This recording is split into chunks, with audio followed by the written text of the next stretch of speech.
Okay, the topic of the evening, because it's Erev Shavuos, and Shavuos, you obviously learn so much, there won't be enough time to teach anything of content. So I'm going to teach something which is a very broad concept in this idea of Torah being a creative factor in history and in nature. I'd like to understand what these things mean. I'm going to bring a few Rambans, a few Parshas of Chumash, then try to explain this with a Ramchal and a Ramban. Okay, the first Marmakim you have is actually in Parshas Ba'alaischa. This is actually beforehand. It's Parshas Yud Aleph, right? It says, "Vayisum har Hashem derech shlosh yamim." They traveled from the mountain of God 3 days. V'aron bris Hashem nosei lifneim derech shlosh yamim los lehem menucha. Then it says, "Vanan Hashem aleim yomam b'nosam min hamachne, v'yi ben sarim v'ramoshu kun fuvdecha v'yanusum sedam panecha v'nucha yem reshuv Hashem rivdal v'Yisrael." Now we all know that there's like two backward nuns over there in those parshas of the Torah. This parsha of Yisma Hashem, etc. This has like nun hafucha before and afterwards. So Rashi already brings this down. Look at immediately following Rashi. Vayibn Aaron asalo simaniyot milfanav u'machorav. Like brackets. That's what this is. It's like bracket lomar, meaning to say she'en zeh mekamot. This is really out of place. Lama nichtav kan. So then, why is it here? It's out of place because this should be with the golem, with the masos. What's it doing here exactly? This is not the masos. Kidei lahapsik bein peroniyot lepornot, to divide between what this called peronot really means sins, between sins and sins. Kidei ita b'chol kisvei hakodesh is the Gemara in Shabbos Kuf Zayin. Okay, now what is this? So first of all, let's understand what these different sins are. Now, if you go to the next piece of Chumash in Perik Yud Aleph, the pasuk is Vayia Am Kimitoni. We know that afterwards, what does it say? We know Vayisum Hashem is very nice, but when do the sins start? The sins start Vayia Am Kimitonim Rabbeinu Hashem. They bickered, they complained. Vayishma Hashem Vayicha Apa Vaytiva Be'em Eish Hashem V'tocha B'tzei HaMachna. It's a very nice thing. People complain too much, get burnt. That's number one. Then afterwards, you go down 2 psukim later, all of a sudden, they had some obsessive desire for meat, whatever it is. You know, they really want to go, a good steak, whatever it be, whatever that means over there. It's very interesting to understand, but this is not what I'm learning now. And there was a big isavut taiva, miyachalenu basa, and we know what the end result is. Going down 30 psukim later, the next pasuk is habasa. It didn't have been shinem. God gave them people. What happened while they were eating it? They died with the meat in their teeth. You know what I mean? And they kept on eating. It's so interesting what happened here. Okay, so this was an horrendous, obviously somehow a horrendous sin. It was a very, very, very almost very, very rough einish. That's what it is. So it seems to be that the avainos are written afterwards. If lemaisa, both aveiros that we know that actually followed afterwards, where was the aveira rishona that you're talking about? So the maisa, it's a Gemara. The Gemara says, look at the next piece in number Gimel. It says, it's in Gemara, Tan Rabbana. Va'ibn soya arm ve'em Moshe parsha zu also la'kadosh baruch hu simaniyot milamala u'milamata. It's bracketed. Lomar, meaning to say she'en zeh mekomah. This is not the right place. Now, what does that mean? Let's try to understand. Rabbi Omer, lo min Hashem was that. This does not make sense. Elo mipnei shesefer chashuv b'fnei atzma. Because it's a unique book of its own, so to speak. You think there's 5 books of Moses, there's 6. There's actually 7. You want to be more specific, because when you divided the Bamidbar, it used to be 1, now it's 3. Okay? So what happens is, so 4 became 7.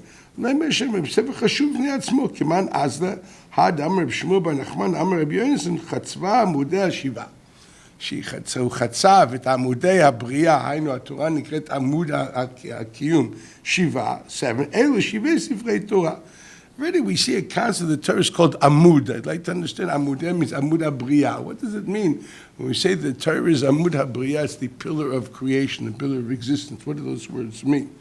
Kiman Kirebi. So this goes according to Rebbe, this medrash of Shmuel, Bar Nachman, and Rebbe Yonason that says there's 7 parshas, 7 pillars of creation. This goes according to Rebbe that there's not 5 Chamisha Chumshei Torah, there's Shiva Chumshei Torah.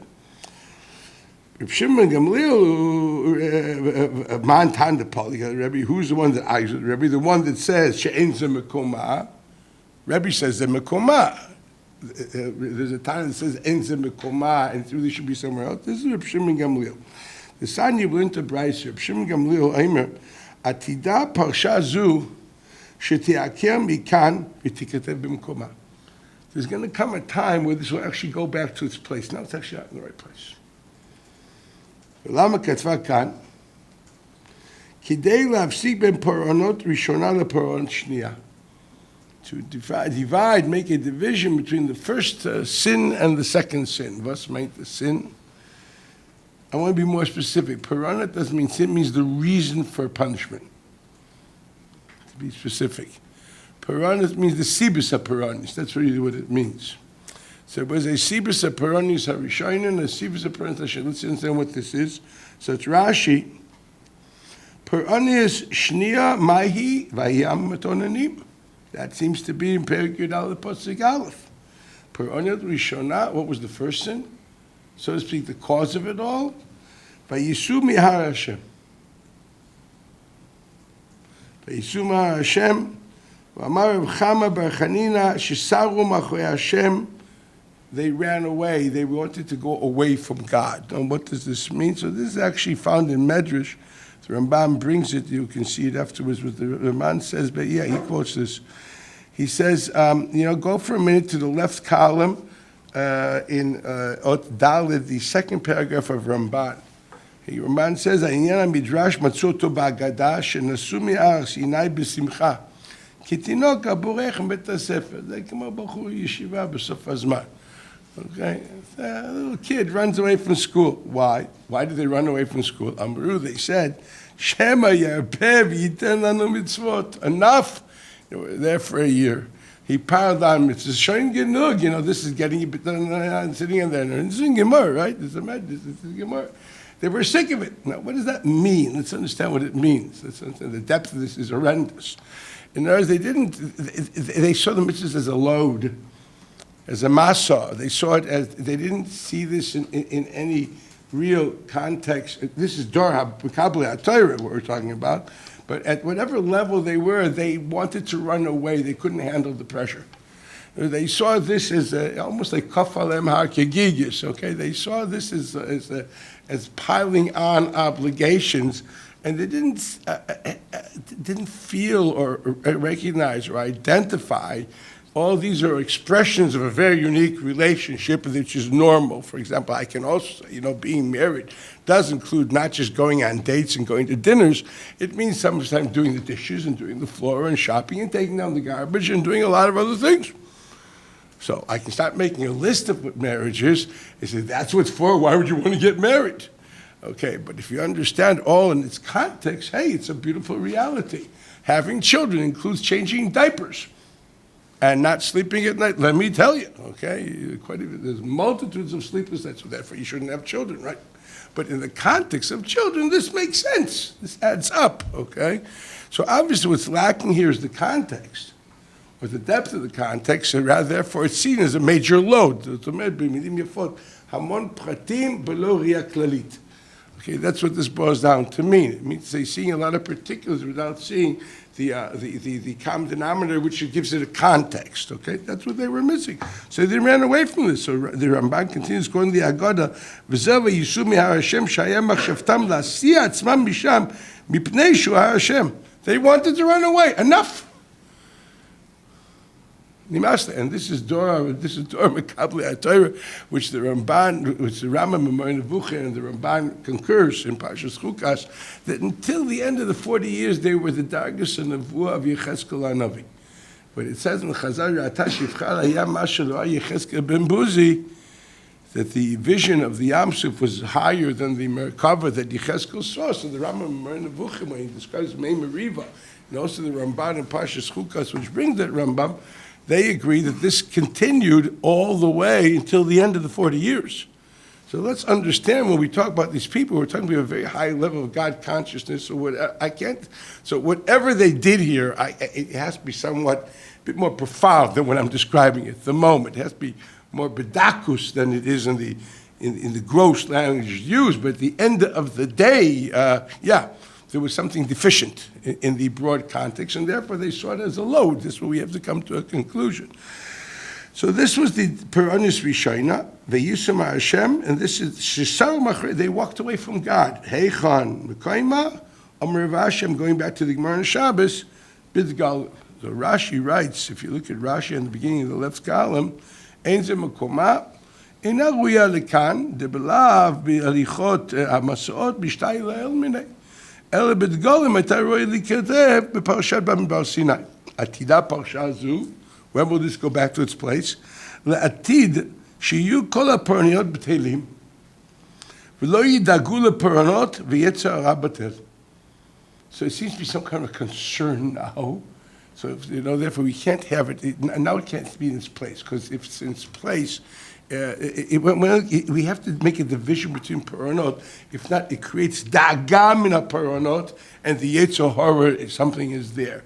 Mashen came with the Yitzhak rebuttal, v'lo nidag me poronot, as if shal azir chazak. Can someone explain this? It's obviously pointing out that the place where it exists in the Torah at the moment influences our capabilities of rising to a challenge, and our despair and fright from chatoim, and the fact that the Yitzhak is still running around creates a challenge, and this challenge would be exasperated if these poronot would have been together. That's why somehow we direct them differently. This creates a reality where the Peronot are not together, the Chatayim are not together. Since they're not together, we are more relaxed. Can someone explain this? This is clearly pointing out that how it's written in the Torah affects my psyche. It affects how I relate to the situation, and therefore, as you said before, I'm doeg le Peronot. I'm quite despair. I'm frightened, okay? And obviously we don't want to be over nervous, because you want to have a certain amount of self-confidence, and therefore we don't want you to be too much to be doeg leparonot, so we split them. Did you know this? Have you noticed that? Are you worried less about your chatoin because those things are split? Who's he talking to? What does this mean? So we won't have challenges anymore of the Yitzhar. That's a long way to go. At that point in time, literally, this piece of Torah will go back to its original place. That's a really interesting halacha. It said, it was written like al tnai. It reminds me of the Rambam Shita on Masa Ha'aron. It says that basically it should be with the Kohanim, but there weren't enough Kohanim at the time, so he said also to the Leviim, but as soon as there's enough Kohanim, it goes to the Kohanim. That's what the Rambam says. There are some things that God did in a temporary reality, but once things get to where they should be, things change. That's a Rambam. But Masa Ha'aron should really be B'Kohanim. Lamit Tzivu B'Leviim Batcha. There weren't enough Kohanim. Okay, that's an interesting. So very similar over here. There's an interim reality of daigam and aperonios, and because of that, we can't have these things together because this generates da'agam and aperoniot. Obviously, when there will be no problem of da'agam and aperoniot, then this should naturally go back to its natural place in Parshas Bamidbar. This really needs to be explained. Okay, he then continues and says. Macharei Hashem, next Rashi, when the pasuk says that basically the second peranius is, the first peranius Vayisum Har Hashem, Amar Rabcham Barchanin Shesor Macharei Hashem. So Rashi writes, what's Macharei Hashem? Bitoch Shlosha Yamim Lemasa'am Hitavua Safsuf Ta'aval Litraem Al Abasar K'dei Limrod B'Kadosh Baruch Hu. This is really very interesting. So what's Rashi saying? If you know how to read a Rashi, Rashi is saying that they're basically, when we look at kivrot ta'ava, we see it as nothing more than a symptom, which is shirish, its root reality was vayisum har Hashem. Vayisum har Hashem ki tinoka borech bet hasefer, that you're running away because you're afraid of a load of mitzvahs, because of obviously lack of the context of mitzvahs. This afterwards expressed itself in vasasufa shebekiboi tavutava. So if you really want to know, although both practical Averas were later, the Shorish, the reason for the second Avera, was already found 3 days earlier in Vayisum Hashem. So Lavdibba Peranit Panayot means we're not looking at the symptom, we're looking at the reason. Okay, that's also stated that something has to be explained, but I'm not going to do all that tonight, but this is what Rashi says in the Gemara. So the Gemara is basically, we're dividing between the Shorish of Chasar Taiva, of Kitavut Tava, which was Vayisum Hashem, and between Vayam Kimitonenim. So it's so interesting, although the sin itself is one next to each other, within 2 psukim, okay, that didn't bother us. What bothered us was the reason of the sin, Basaru Miyachoi Hashem, of Vayisum Hashem, that should not be together with Vayam Kimitonenim. That's in our aura, which has to be dealt with. Don't know to what extent we can do all this tonight, but that has to be understood. Now, what does all this mean? So there's a very interesting Ramban, which we have to see. So the Ramban writes over there, going back to the that second paragraph. We can read the whole thing, but I think the second paragraph is important, again. In the Ramban, where he writes, Avaliyana midrash hazeh matzuto b'agada, again, shenasu mi'ar Sinai b'simcha, kitinok aborech b'beit hasefer. Amru, they said, Shema yarbeh v'yiten lanu mitzvot. So he said, V'zeu v'yisu mi'ar Hashem, shaya machshavtam la'asiya atzmam misham mipnei shu ar Hashem. This is the mountain where God gives Torah. Let's get away from here. There's too much happening. V'zeh paranut rishona, v'ifsik. Shelo yu shalosh paraniyot smuchot zel zeh. He decides it means shalosh, as opposed to pashas, so Gemara's masher, paraniyos rishona, paraniyos shniya. It doesn't mention that there's 3. No, he actually sees V'yisum Hashem 1, Yisavu Taiva, Asasuva Shebekir Boy. So he says that he doesn't want 3 together. It's another approach. Why not 3 together? V'nimtzu muchzokim b'paranios. Because if there'll be 3 paranios together written in the Torah next to each other, this will be great. V'nimtzu muchzokim b'paranios. V'kora achet paranot, he calls sin paranut, af pi shelo yirala mena paranut, v'shem yilmarei chatam zeh, hayam achlisam la'aretz miyad. Okay, so he's pointing out that he doesn't see the idea of just dividing between A and B. He's saying is basically you're cutting instead of having 3 consecutive, he's cutting away 1 from the other 2 in order that shouldn't be shlosh from chazak. Which means to say something. Now, does this make sense? They are muzakim aparanis. What are we talking about? They did within 3 days do 3 averis. What are we talking about? So what does it mean? Shelo you muzakim aparanis? Because you didn't write it that way? Because you wrote you said something in the middle of the chumash that changed something? Was meint this? How do you understand this Ramban? So basically, we're seeing here. I'm looking at 2 things. I'm looking first and foremost at, once again, the idea, yes, there is some kind of a concept of what Rashi calls daigema paranios, and us in love, there won't be a daiga, therefore the chumash can be put in its regular place, implying that you have to take a parsha and try to put it somewhere else. This will influence my daigema paranios. That's what Rashi writes in Gemara. Ramban says something, a similar idea, but in a different channel, and that is, there's a musik paranios, musik bechet. And Enechanami, if the Torah wrote them 3 together, they would be Muzik Bechet. Now that, so to speak, they didn't write it together because there's a bracket of 2 psukim between them, that's not Muzik Bechet. Zaymer Moich. Does it depend how we report it to decide what it is? How do you understand the Musik Chazaka? We've taught this many times this year. The Musik Chazaka means the common denominator between all the Chazakas, period. Cheskes Gimel Shomer, Cheskes Ishus, I don't know what, Chazakin and Preter Zmanoi. It's all one thing. Musik means we perceive. We see this as a given reality. It's called commonly accepted perception. That's all Chazak is. A commonly perceived reality. I've mentioned this multitudes of times. The Mishnah in Nazir, where the Mishnah in Nazir says in the 9th Perik, Cheskes Tamei Tamei v'Cheskes Torah Torah, something which is muhzik, which is perceived as tamei, stays tamei unless you know otherwise. Something which is perceived as Torah, stays Torah until you know otherwise. Lama sheraglaim ladavar. What does Raglaim Davar mean? So the Rambam explains in Pirush Mishnah, because reality is a multi-legged animal that goes in multiple directions, and you can never verify objective reality. So how do you know? How can you have stability in life? How can you have a halach? How can you have anything? Can you exist without stability? I would be on the phone every 2 minutes to know whether my wife is alive and how my grandchildren. And now it's this, oh wait, is the yeshiva building, this home blowing up yet? Should I go crazy? No, we live with chazakas. We live with commonly perceived realities, not because we think, there's statistical truth, etc. I don't think you live in a reality that everything is in doubt, and yet you have statistics to answer it. You probably need a doctor if you live that way. Oh, can I go in this elevator? Maybe it'll sink. But the statistics says it's okay. Believe me, as soon as the statistics, you won't do it if you can use the stairs. The answer is these statistics became how you perceive reality. So sometimes there's actually statistical truth, which creates a perception of reality. Sometimes, and that's called anansadi, by the way.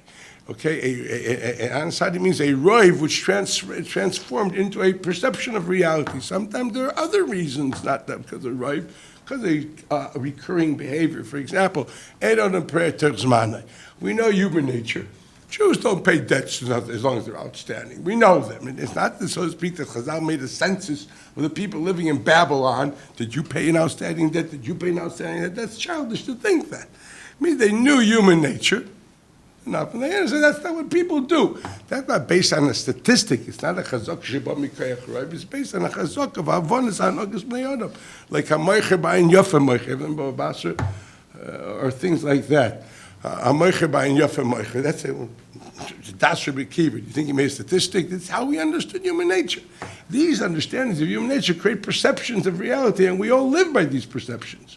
So basically, we do not live with objective data. None of us live with objective data. You don't even bother checking the statistics. You just heard that there is, okay? When's the last time you checked the statistics of the alcohol level in the blood of El Al pilots? Yet you have no problem going on a plane. I'm going to be in a week, okay? I'm not thinking twice. Yeah, why? Because, it's okay. Why do you know it's okay? Probably someone made a statistic. You don't even know it's true. And believe me, when the local, a lot of people make statistics, you wouldn't use them anyway. So what are we talking about? You're not based on, you're really believing or depending blindly on a commonly perceived reality. That's what it is. So you live. The Rambam says we have to live that way. That's how the Rambam explains the necessity of chazaka is not some kind of weird xeris akasuf, hanhaga, birur, din, all those odd words. Chazak is a natural perception of reality which is needed for functionality. If you wouldn't have chazaka, brother, anything you do, you have to reinvent the wheel. Man could not function, could not continue, couldn't get anywhere. You have to reprove every theory from we were still living with the Flintstones in the, wearing, bear cloths and running around with a club and living in caves. The only reason, because you depend on certain things which you don't even know why they're true anymore. Believe me, none of you remember the theorems of geometry. I can tell you right now. Yet you work with multiple realities where geometry is long gone and forgotten. The house of Chasach weiter, okay? Okay. You know what it took for Euclid to do what he did? Woohoo! There's a lot of lumdus there, but you don't care about the lumdus. Get the bottom line, Rauch and weiter. But there's a guy called Euclid. You remember Euclid? Of course. You remember writing with an E at the beginning. That's all you remember. But did you ever? Maybe he's wrong. Nah, you don't even think twice. There's a chazaka that he's right. You know what I mean? That's how it works. You don't bother. We don't reinvent. The same thing with anything. Otherwise, you couldn't function. Why would I dream that this, knowing the engineering skills of the builders of this campus? If you're with the faulty construction, every time I look at this, I know that there's a chazak that's going to stand. Believe me. If you're in the deficiency of the building in this campus, you'd freak. Okay? But you don't know. What you don't know doesn't hurt you. It looks good. Okay? What is it? Besser nicht zu cook. It's like whatever it is. Okay? You scratch a little the surface, you understand? That was like a große Rotzen. Okay? But there's a chazaka. You live with a comfort zone. You live with a very, actually, dhamma non-intelligent comfort zone based on chazakas, because that's how we function. Cheskat raglaim ladavar, reality changes, so we create matzav pashut l'mosh. Why do I say that you are muchzik in your glasses? And that means it's yours. Why? Because the simplest way of understanding is that it's yours. It's like Occam's razor. The truth lies in the simplest way of understanding things. That's called a chazaka. That's why I perceive things. I perceive your yarmulke is yours with that nice watermelon thing on your head. Because where else would you get it from? Okay? You know what I mean? So obviously the simple explanation is you actually bought it. Okay? If someone hated you, he gave it to you. That's something else. But you know, I should film you now. But you know what I mean? That's a matzav pashut. A matzav pashut is common perceived reality based on simplicity. All it is, it's not a verification of anything. It's not a truth. It's not an objective truth. It's nothing. It's a system of how to relate to reality. Just like statistics are not truth. What's statistics? Statistics is also not an objective truth. It's a mathematical truth. Statistics say that every family in Manhattan has 1.6 dogs. I haven't met a 6.6 dog yet, okay? And I never met a person with an average income if he's Jewish, okay? I know what it means. I never met each. You know, all these things don't. So these statistical realities are good for equals drive is good for actuaries that need to. If a company has to function with numbers, so we use this.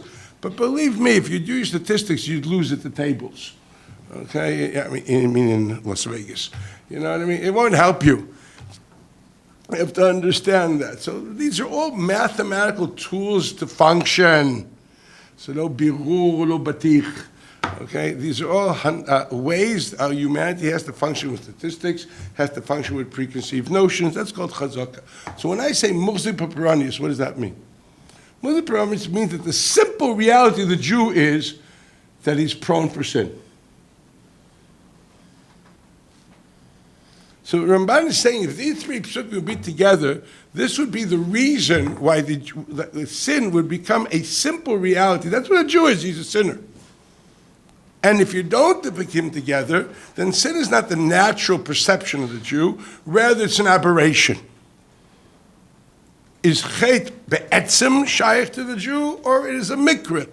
That's the chayr nafkamina, whether you're muhzik b'paranis, if paranis means chet or not muhzik b'chet. Muhzik b'chet is a matzav pashut that you sin. Not muhzik b'chet, no, it's not a matzav pashut, it's yotzim and a pashut. What's the nafkamina? It's a pillar that says over here that if, as long as the Torah is, it puts the three together, then chet will become, or is rather, a matzav pashut of a Jew. If the Torah divides it, you sin, but it's not the matzav pashut of the Jew. Hello? That's actually saying whatever, how it's written in the Torah will decide what it is in my soul. That's what this is saying. And they're saying, therefore, la'asid love where there won't be a problem of chet at all. So put it together. Who cares what happened? That it's irrelevant anymore. See, kol ochesh hitbodedutim chet. What's the Ramban saying? As long as you're dealing with sin, we're living in a world of sin, and your slachlanu is not exactly a bracha levatala, and your shivena v'nusar is not exactly a bracha she'ena tzricha. Okay, and you have to say it 3 times a day. Believe me, between mincha and ma'ariv, even in a regular shul, it takes 10 minutes between mincha and ma'ariv. Afal pikein, it's not a bracha she'ena tzricha, it's not a bracha levatala. Okay, but if in that type of world, if we'd be muhzik b'paranis, that would create a either psychological or spiritual reality, take your pick at the moment, which we hate would be normal for us. And that would totally decimate the kaima of Klal Yisrael. Yes, and therefore they must be separated. But when there will be no issue of chet will be an issue of the past, so then there's no reason it should be this way. It will go back to its normal place. Muchach Ramban, one thing, a tremendous insight. I think it's not just in Ramban, it's also in Rashi, but the Ramban's mafurish, that the reality is defined by how it's written in the Torah. Not that the Torah reflects the past. How it's written in the Torah will decide the present and the future. That's what this Ramban tells you. That's something which has to be understood. It's not just what's written in the Torah, but how it's written in the Torah. In other words, if there were proximity of the three chatoim, they were next to each other. But did that create a matzav pashit and nishmas Yisrael of chet? Unbelievable. L'chayra, they did one chet after the other. But in order that this should not create a matzav pashit of chet and nishmas Yisrael, Kadosh Baruch Hu divided them in the Torah. So it's not because someone read it differently. No, the Metzias, the way it's written in Torah, will decide the matzav of ruchnis of Klal Yisrael. Not just what's written in the Torah, but how it's written in the Torah. The proximity of psukim defines actually a Metzias and the Almah of this world. That's an unbelievable Ramban. Something which is really was contemplated. And that's really what I want to talk about today. This idea of the Torah is kaveya the Metzias. It's not that it doesn't just reflect the Metzias. How it's written is kaveya a Metzias. And I like to show different things like this, sometimes reflective, sometimes creative, and then I want to show where this all comes from. So let's go to another place which is interesting. We know, the pasuk says, go for a moment to on the next, flip the page, go down to the Baal HaTurim. It says that Vayetze Yaakov, Yesh Omer Shepash Zu Stuma. There's no psuchas or stumas there over there. It's closed. There's no paragraphs. It's called the Parsha Stuma. It's written that way. Now, stumas and psuchas are halacha mashmesinait. Menachos Rambam. Okay, maybe you don't know Menach, but Rambam in Sefer Torah, you should know. So it's there. It's halacha mashmesinait. Okay, so now we know why. So it's also Balei HaTosfos. I'm quoting here Balei HaTurim, but because I didn't have the Balei HaTosfos to print. Tosfos on Vayetze say the same idea, and that is the fishi yotze b'seiser u'borach bechbe. Now that could be nothing more than a remez reflecting. That's how we usually understand these things. This is the way of reflecting which was, and that's how the Torah decides to write it. Okay, it definitely is a possibility. But now look for a moment at the previous page. On the pasuk in Siman Hey, Vayar Esav ki ra'ot bnot Knan b'nei Yitzchak Aviv, Vayelech Esav el Yishmael vayikach el machlat bat Yishmael ben Avram achot vayot al neshav lo liisha. This is at the end of the parsha, the end of Vayishlach. Now, there's a very important Rashi here. The Rashi asks, what do we need this whole spiel for?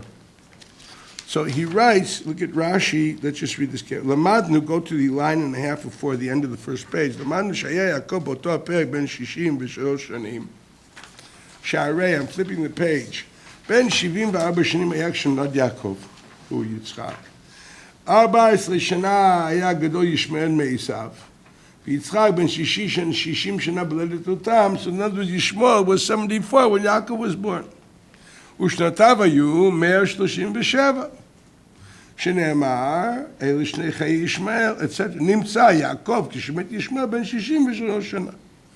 So basically we know that the nephew was 63 years old when the uncle passed away. למדנו מכאן, now what's all important? So he said, למדנו מכאן, שנטמן בבית עבר 14 שנה. That he hid himself, a very interesting lashon of Chazal, that he learned there, he hid himself in the house, in the yeshiva of Shem Ever for 14 years. ואחר כך הלך חרון. שהרי לא שעה בבית לבן לפני לידת יוסף, אלא 14 שנה. שנאמר, עבדתיך 14 שנה בשתי בניך, 6 שנים בצונך, ושכר הצאן שנולד יוסף היה. שנאמר, ויהי כאשר ידע רחל את יוסף, יוסף בן 30 שנה היה כשמלך, ושמע שירד יעקב 29 שנים, 7 של שרוף ו2 של רב, ויעקב אמר לפרעה שם, ימי שני מגורי 30 עד שנה. צריך לחשוב, 14 שנה זה לידת יוסף, ו30 של יוסף ו9 של מלך, עד שבא יעקב הרי 53. וכשפירש מאביו היה בן 63, הרי 116, נו, and he says he is 130. חסרים 14, איפה זה? הלמדת שאחר שקיבל את הברכות, נטמן בבית עבר 14 שנה. So this whole pasuk is to make that cheshbon. So the Torah doesn't write this explicitly. The Torah writes it in a very merumazik way. And I always wondered, why? So you could say one of two things. You could say because just as we received before that the Tzuras HaTorah reflects reality, so if something which happened Batmana, it decided to be written בהטמנה, זה נכתב ברמז, כי גם הוא נטמן, so the way it's written reflects the reality. That's one way of understanding it. But I always had a problem. Shem ve'ever was a place which was very common, that everyone learned there. Yaakov Avinu actually learned there for many years long before, when it said Yoshev Oalim, you open up Rashi in the Midrash, he sat in the yeshiva of Shem ve'ever. So he's an old Talmud already. So what did he do? He went back to his alma mater. Okay, this is a very common place where people don't learn. He was hiding from Esav and Shem ve'ever. How is it you hide? Like you hide in this big yeshiva that ever goes to learn. So I always wondered about this. I really wondered in this parsha here, is the remez reflecting the fact that he had successfully hidden there, possibility one, or is this something else? And the theory that I'm presenting a possibility is adrabah. It's because the Torah wrote it in a tzura of atmana, and we have to say what it means. That was the reason why he was successful in being matman himself. Now I have to explain this. It is just as we saw beforehand in the Ramban, that how things are written in the Torah are the reasons of reality. That's clear what we saw in the Ramban over there and by Ibn Sayyah Oren, that reality is created by how things are written in the Torah. Obviously we have to understand how, but that's what the Ramban says. And we also saw that in Rashi playing the Gemara, that yes, once there's no more daiga, and if it would be written here, this would create daiga, and if not, there's no daiga. Okay, although, again, you're sitting together. What's the difference if it's written in the Chumash that way or not? Okay, so obviously it doesn't just reflect reality, it creates reality. One wonders whether this is the same thing here. One wants to see if there's any other places like this, and in order to build a case, I have to bring a few dugmaot. So here's another dugma. Look at the pasuk when it says Vayamat Terach B'Charan. Go down on the number 2, the right column at the bottom. We have this is at the end of Parshat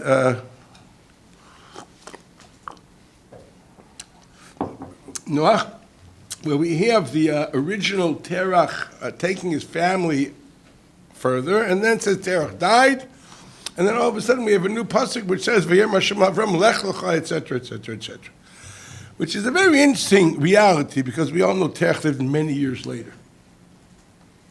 Rashi brings that down. Rashi writes, "Vayimat Terach b'Charan la'achar sheyatza Avram mecharan u'ba le'eretz Knan," which is much later. Vaya sham yitem 60 shana.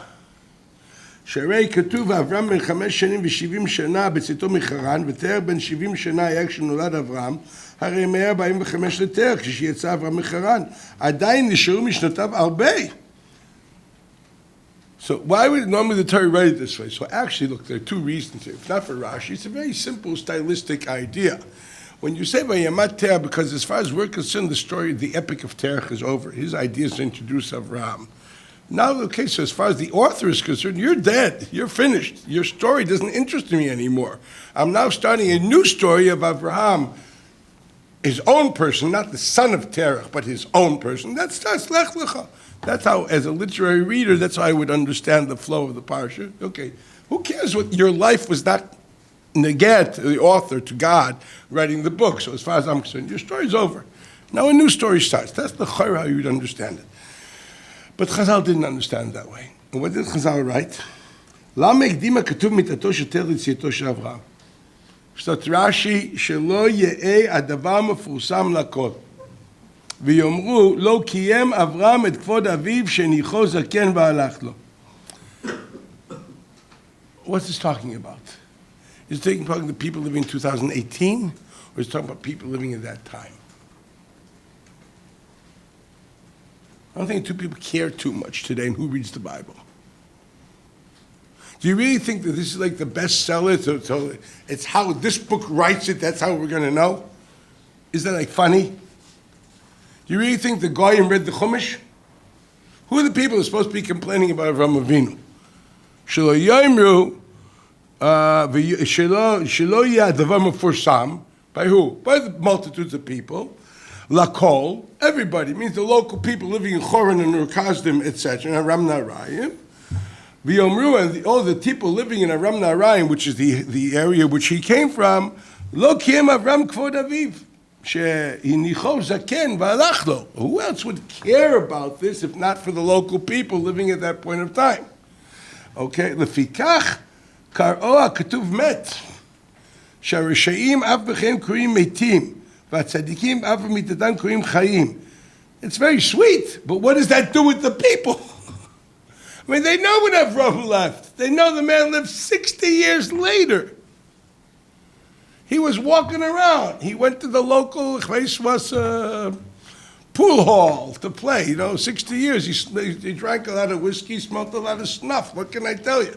He was walking around. And he didn't know his son had left him. So what does it mean? Because there's something in the Torah, and because he's a Rasha and called Mace, so the Torah is not really lying. What's Rashi saying? How can Torah say he's dead? He's alive. No. Rishon b'chein creating Mace. But because he's written as a lashon of Mace, this created a reality that it's not mefursim anymore, and people don't talk about it. Modern Rashi. V'shtei dovaita d'zel b'zach. Here it says mefurish in this Rashi that how it's written in the Torah affects the way it is perceived in reality. It changes the way you see reality. Just as the Torah is written in a certain way, the way things are written in the Torah define whether I'm muzip or peronius. If it's written in the Torah that way, this will create a reality that people will stop looking at him or caring about him. And the reality is people will not even think whether his son is alive or dead. He will become Mr. Anonymous. What Mashi Yikrep, I'm reading Rashi simply by the fact that it is not written explicitly in the Torah. This created a reality that at that point in time, it was not mefursam lakol. The only question is, how could God say a lie? No, God doesn't say a lie. Rishon b'chein nikrei mesim. But the fact that basically you are calling him Mace, as far as that's concerned, that is enough because his Torah is written Mace in the Torah, although physically you're alive. But since there's a dimension of Mace, this creates a reality that you're supposed to be dead in the eyes of people. This statement first in the Torah. This is Rashi. I have no other way of understanding this Rashi. Once I understand this, so I see so far two things. I see that the way parshas are written decide my spiritual identity, whether chait is natural for me, whether chait is an aberration. Here I see it also affects the way our perceptions of reality. In Torah, the fact that Torah decided this man's dead weight, he becomes dead in the eyes of people, means to say what? He's not important, people stop thinking about him. And that is to a certain amount a thing called death. This is reflected in one more place I want to show it before we go further. And that is found actually in your in the end, the second half of the second sheet, page 4. There's an interesting Gemara. Gemara says in Baba Basra, on the last 8 psukim of the Torah, it's Ot Yud Bet.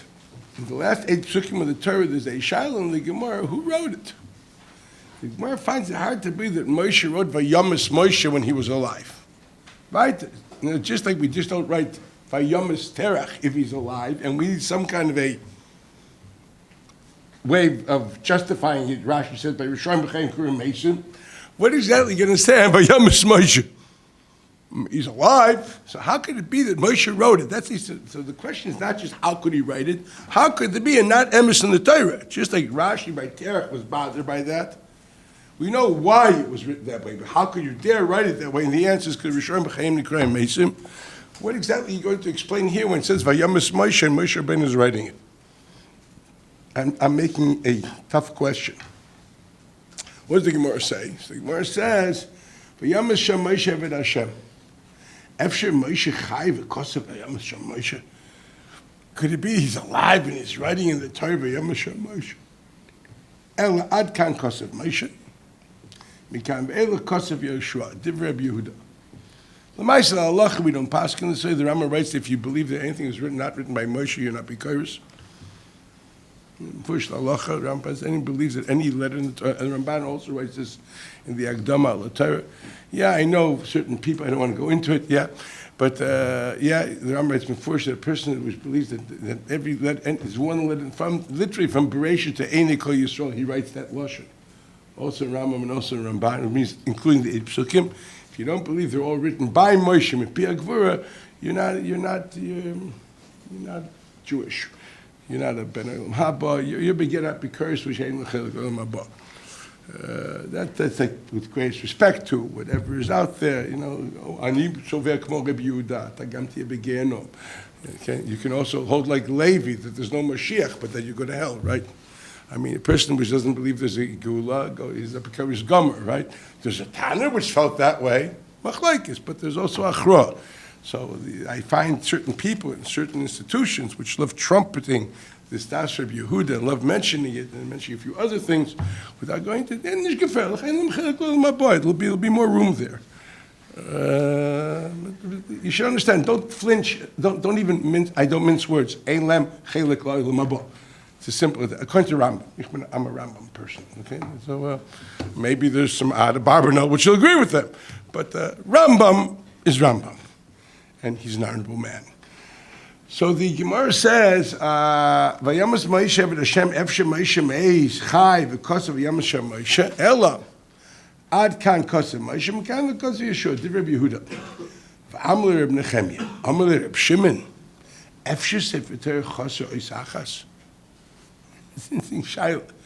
It says that could it possibly be that the sefer Torah is missing? It says that Moshe Rabbeinu gave the sefer, and if Moshe didn't write it, how could it be there's something missing in the sefer? So the Gemara, Sefer Torah. So how can you say there's something missing if if Yeshua only wrote it after and said that Moshe gave the Sefer Torah? Muchach didn't have Sefer Torah, and if there's a psukim missing Sefer Torah, that's not the Sefer Torah. You're telling me he wrote it after Moshe died, but Moshe gave a Sefer Torah, so Shimon said that's impossible. If he gave a Sefer Torah, it means he gave everything to the end of Leina Kol Yisrael. So the Gemara, Ella ad kan HaKadosh Baruch Hu omer, Moshe Koimer v'Kaisef. It's not that Moshe wrote it on his own, it's God dictates it, and then Moshe repeats it. Rashi writes over there, he repeats it either like a Maturgaman or more so, he repeats it because he has to clarify what he's hearing. I think you look at Rashi in Bobas or Menachas Taflamet, which explains this, and then he writes it. Mikan ve'elech, but from the 8 psukim and on, HaKadosh Baruch Hu Omer, Moshe Koisef b'dema. He writes it, but he's crying. Nice. How does that answer the question? How does that answer the question? That's the shaila. What was the question? The question is, how could Moshe possibly write something a lie? What was the question? Can Moshe write Vayamas Moshe? What's the problem? Emotionally? If it would be an emotional, how could Moshe write that he's dying? It's a terrible emotional stress. And the answer is yes, he did have an emotional stress. That is a pathetic interpretation. Okay, so obviously the issue is not emotional stress. So what's the issue? How could he write something which is inaccurate? Oh, he was lying and crying about it. I hope that no one thinks that's the pshat. So then, obviously, Moshe's crying equals it's not a lie. But just if you know how to read, there's no play your options as we do in class and get a little faster than you. Play all your options, get to the last one. There is only one. The only option is the fact that he wrote it b'dema. That is a reason that's not a lie. Another possibility. He was lying, but he had remorse. George Washington couldn't tell a lie. I had to. God told me to. Do you realize the value of that is it's not worth discussing. So what's the possibilities? Oh, there's a famous gra, but this is like a veritable dema doesn't mean crying. Dema means lashon dimua.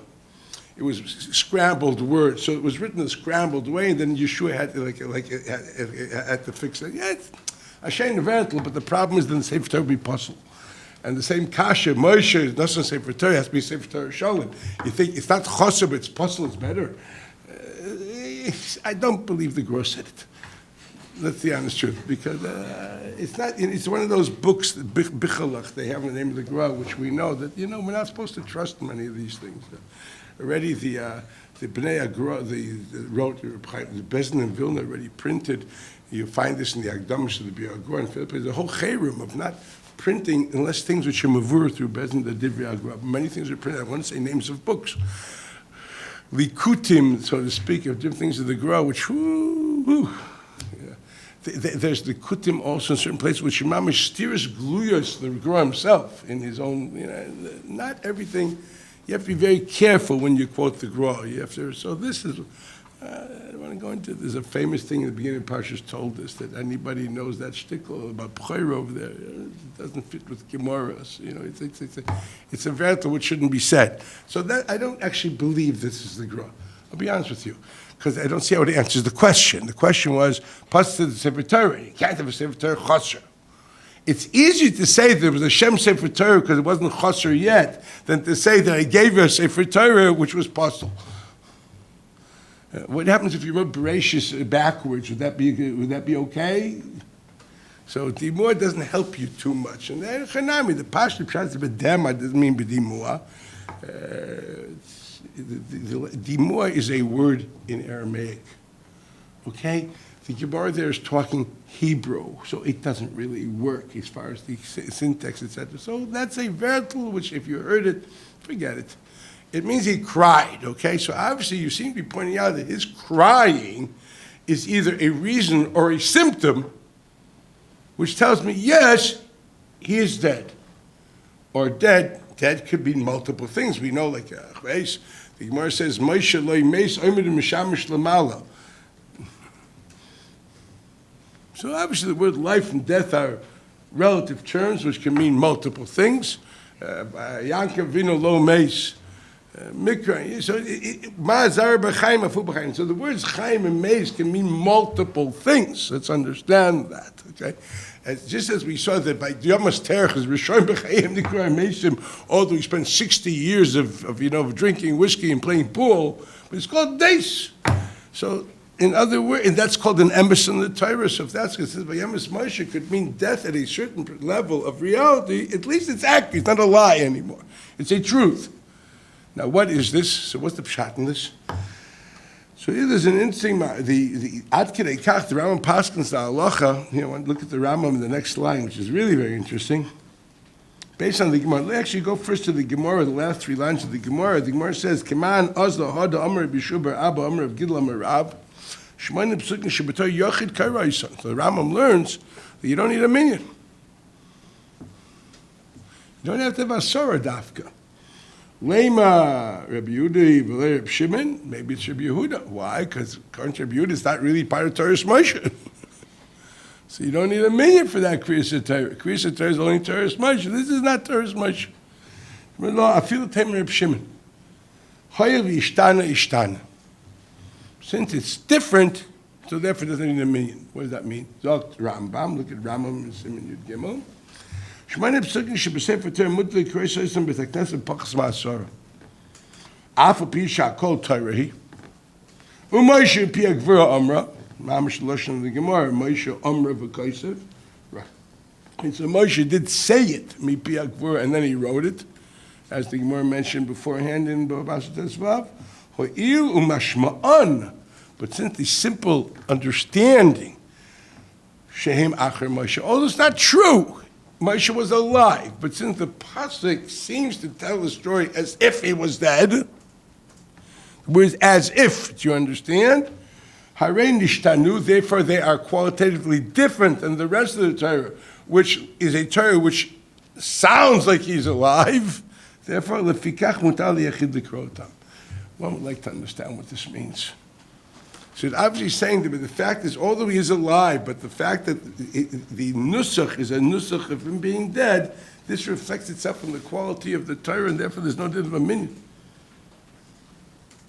So I can say a shir on this, which I'm not, but I want to, all this leads to one major idea, and that's as follows. Go to, I'm going to skip a bit and go to a, look at page 3, there's a quotation of Zohar Otchet. Zohar and Pasha's true, my very quoted concept. Many people have probably heard this, but what? There's one of it that he was crying, showed that it was a lie. Is that like Crying shows he is alive. No. So what does it mean? I'll explain. It's very clear the crying is either a symptom or a siman that he is somewhat dead. How does that work? We'll see. But it has to be. Otherwise, it's a lie. You haven't answered anything. Yeah. Now, What does it mean? Somewhat dead? Since I already see the word death and life as far as written in the Torah can apply even to Rishon B'Chaim and Kroim Mason, we can write Vayamas. So all I need is a certain spiritual dimension of death for him to justify the word Vayamas Moshe. Just like Rashi and by Terach justified it with that, so I can justify it here too. Then all I need is the Moshe Kosev Pedem. It could be a symptom of that reality or the reason of that reality that he is called is somewhat dead. I'll explain it. And then you'd have to ask the question, well, at what point did he die? And the answer would be as soon as he wrote Vayamas Moshe.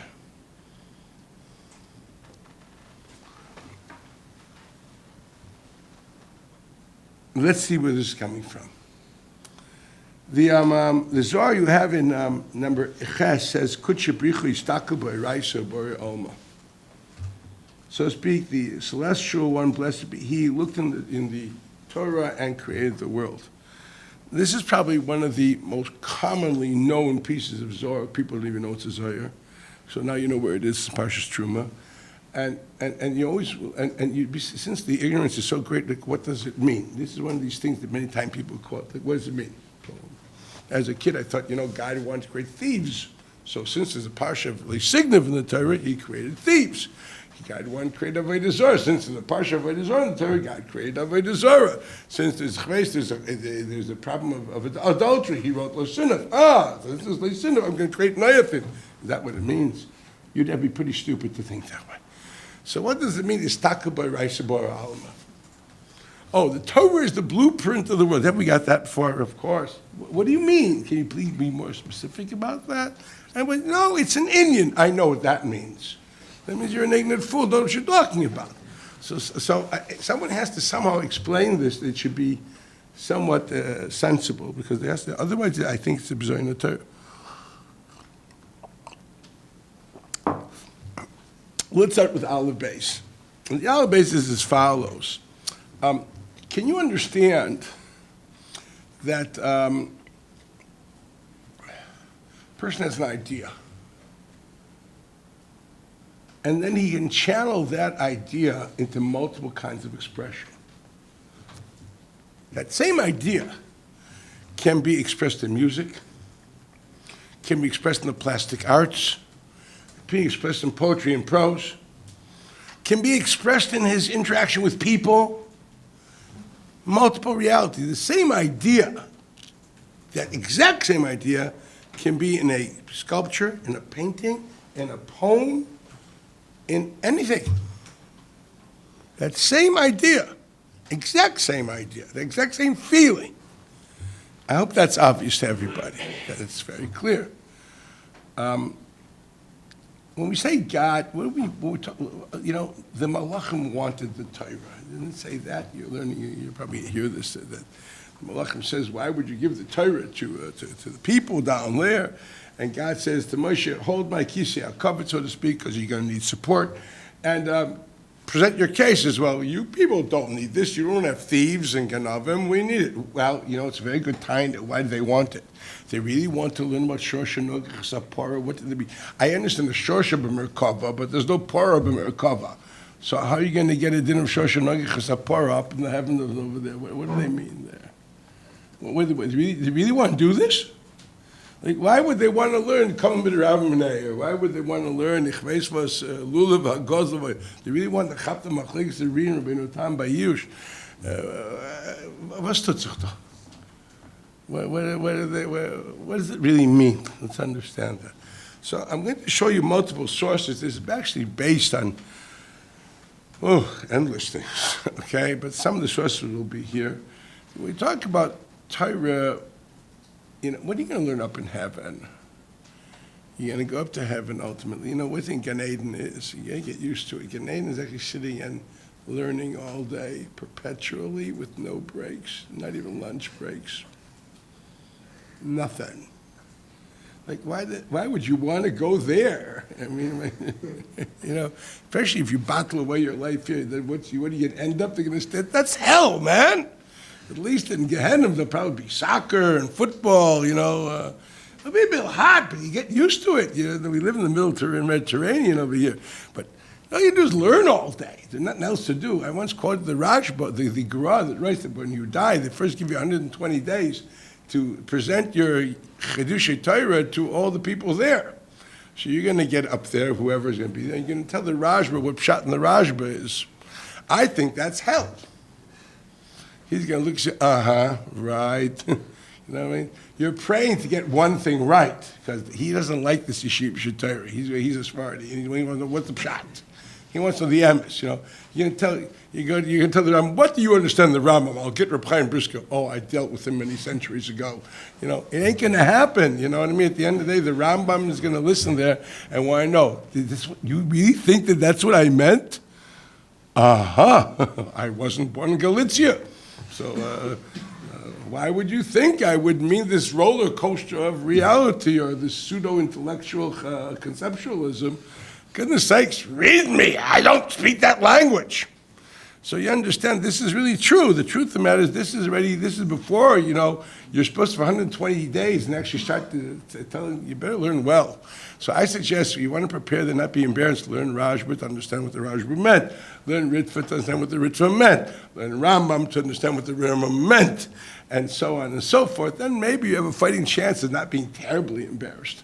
But that's the reality. Gan Eden is only one thing, it's only learning. What do they learn? Tzadikim yoishum aterasem b'rishayim v'nenim mizev hashchin. Which means to say, if you were in kindergarten, you're going to sit around the kindergarten teacher and you have crowns on your head like your birthday, and you're going to smile. Is that what you're going to do there? For that, I have to do these mitzvahs? I mean, goodness sakes, I did that in kindergarten. It was a rikuz. You know, you said, Rikus, Yom Holedet, Shabbat. We had a lot of nice things there. So that's what they're going to do up there. I'm past the age. So maybe I'm going to go back to my youth. Is that what this is? It sounds more like an Islam Gan Eden.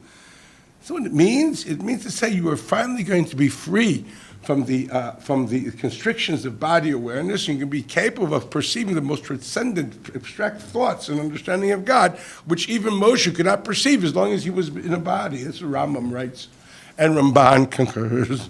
Again, this is commonly accepted. That's what you can be. Now, what are you going to be doing there? What's the Shosh and Chapora have to do with understanding the abstract thoughts that it can't contain, understand through my body?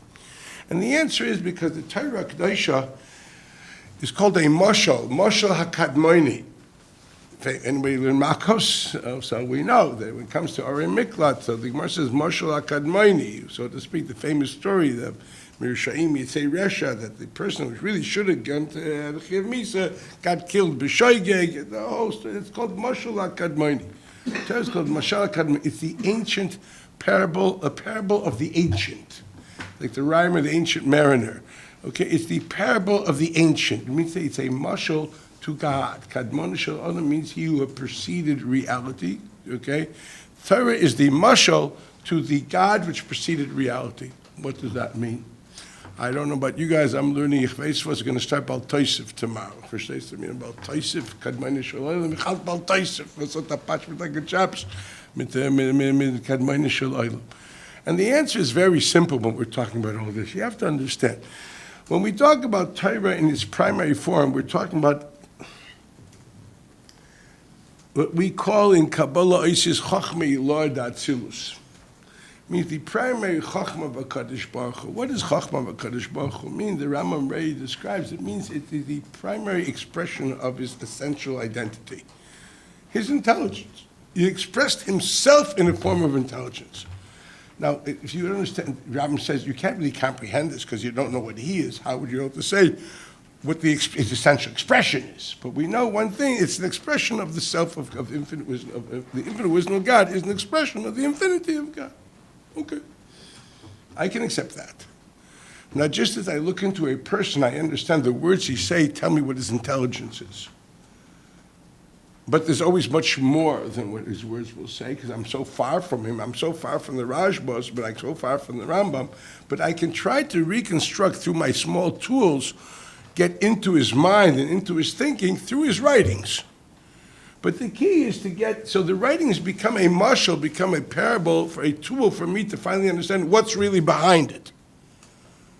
So I'm really reconstructing with the small tools I have to be able to grasp what's the idea behind the idea, behind the idea, behind the idea, and finally, what's the source idea behind it all? And then maybe I'll understand the thinker.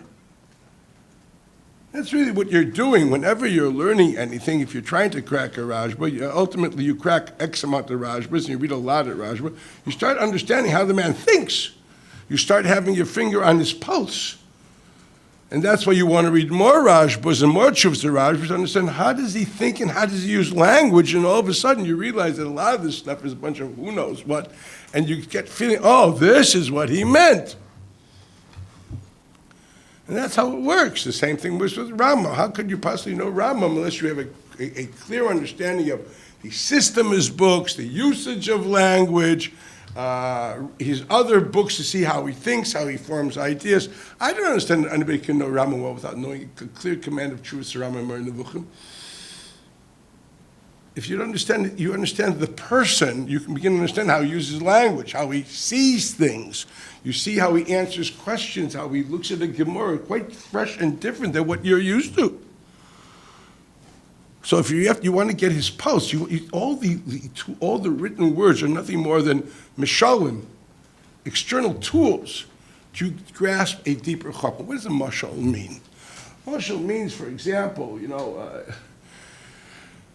you grew up with, I mentioned this today, you grew up with fairy tales. I don't know what, Aesop's fables, or you did the Grimm's fairy tales, and you learned a very black and white reality. The good will prevail and the evil will be beaten up, or I don't know what, the wolf will be killed or something like that, and the bad Snow White's stepmother will die, and the dwarfs will do well. Epis, it's always Rumpelstiltskin, and the prince, the frog became a prince, and they lived happily ever after. The Cinderella stories. What was the? These are all mishalim to say one idea. Tzaddik, v'toivlei, Rosh v'raloi. That's what they were telling you in a very simplistic way. You grew up, and that's why you had major problems afterwards dealing with the complexities of reality. Because in school, when you were a kid, you were pumped in the idea that tzaddik, v'toivlei, Rosh v'raloi, and all of a sudden you saw the opposite. You had a problem. I actually believe that all your fairy tales created major theological problems. If no one would have fed you the fairy tales and told you things from the beginning, hey kid, you may die, okay, then you wouldn't have problems with God later. The problems you weren't told that. You were like, the prince is supposed to be, the frog is supposed to become a prince, and and I don't understand. Little Red Riding Hood is supposed to actually win at the end, and the guy's going to save her. And even grandma comes out because they tear out the fox's stomach, if I recall. And grandma pops out like Yoina out of in the Me'adak. Never understood how that worked, but it worked. What was the whole? These are all mishalim for certain messages. That's what they are. But the little child cannot grasp the message. You tell him straight, Rosh Tzadik v'toivlei, Rosh v'ralei. She's a little punk. You tell him stories, pump him with maisalach, bechinas, maisalach and maisalach. And whether subliminally, he gets it. And then finally, when he hears the word, Rosh v'raloi, oh yeah, I understand, because he's conditioned to it already. So the Mishalim gave him the kalim to finally see the thing in a frontal way. The problem is, when he finally grew up and heard that, he said, that can't be true. That's where he rebels, and that's where we get problems here. It's not just that, it's all things in your life are a bunch of mishalim. Here, when you learn Gemara, I always laugh about this. When I first learned, Chvei and Betalis, I figured Jews are fighting about ties they find in the street. I wouldn't even pick one up. So obviously these Jews pick up ties in the street and they fight about, what else are they fighting about? A piece of cloth. They're fighting about an Armani tie, there's no question about it, or a Givenchy tie, something that's worth fighting about. Okay, they're fighting about some piece of cloth. So all I learned from that mission, Jews like fighting about clothes. Okay, then I grew a little older, no reason that it's actually a din. Oh, it's Mama Mutam Safik Yachloikum by Naveda the Din Shvua. I grew up a little older, and no, that din is just a symptom too. There's actually a certain idea behind it. It's called Mama Mutam Safik Yachloikum, or whatever is a broader principle. Then I grew up a little bigger than that, and I suddenly realized this is a broader principle. It happened to do with half of Baba Metzia, which is Dini Sveikis, B'chlal, the Agdors of Babilus by Sveikis. I saw a meta-halachic principle, which expressed itself in the Din of Simchas V'Amam, which expressed itself as like Chad Gadi, expressed itself in the story of Jews fighting over Klai. Then I grew up a little older, okay?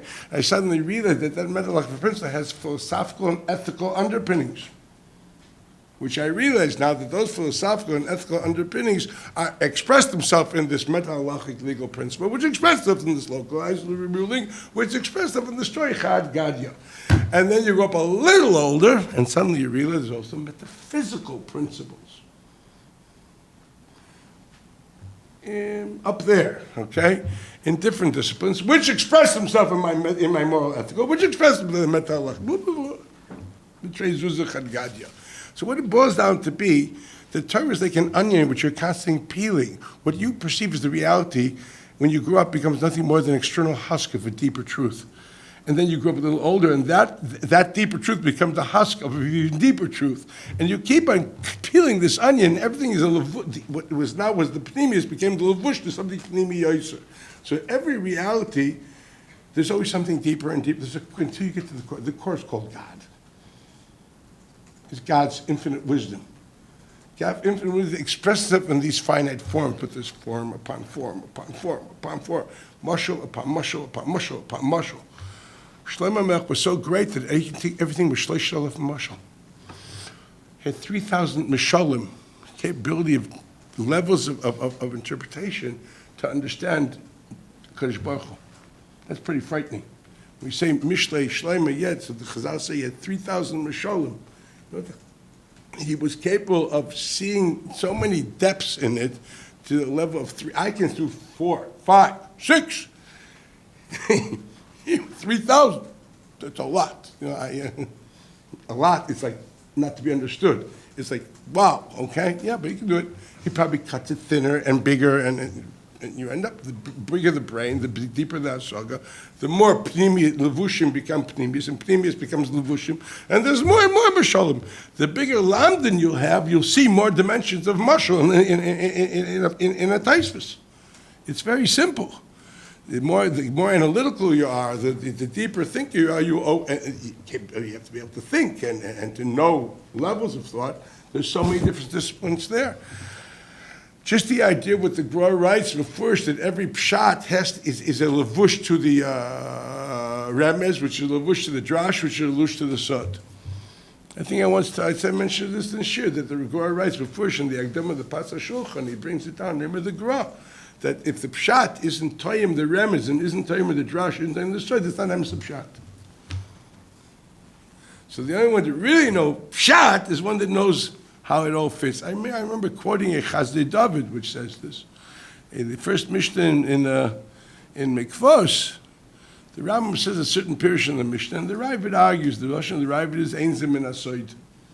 So the Chazdei David, the David Fardo, the Maskul of David on Rashi, writes, Ein Zim Min Asoid, very simple. Because Al Pisoid, the Ravid, which is a big Mekubal, right, the Rebbe of the Ramban in Kabbalah, he writes, he knows Al Pisoid what this Mishnah is. Now, beside this can't be the pshat. So he said that's the pshat in the Asaga, Ein Zim and Asoid, so obviously it can't be pshat. The Rambam didn't know sod, so okay, so he said pshat, but if you know sod, this can't be pshat. Whether that's the pshat in the Ravid, Veisich, to say the least. But this reflects an idea found in the Gra, yes. So in other words, we have to understand that the relationship of Chachma and Kadosh Baruch Hu starts from infinite abstract thought to the highest level, and ends up in the murky world of Shosh and Nogach HaSapor v'Nimtzu B'Tzida. So the Malachim says, what do we need to give the Torah to the murky world? Why can't we leave it in its beautiful abstract world up where we're holding, where this deals with much more abstract or pure, I would say pure thought as opposed to applied thought.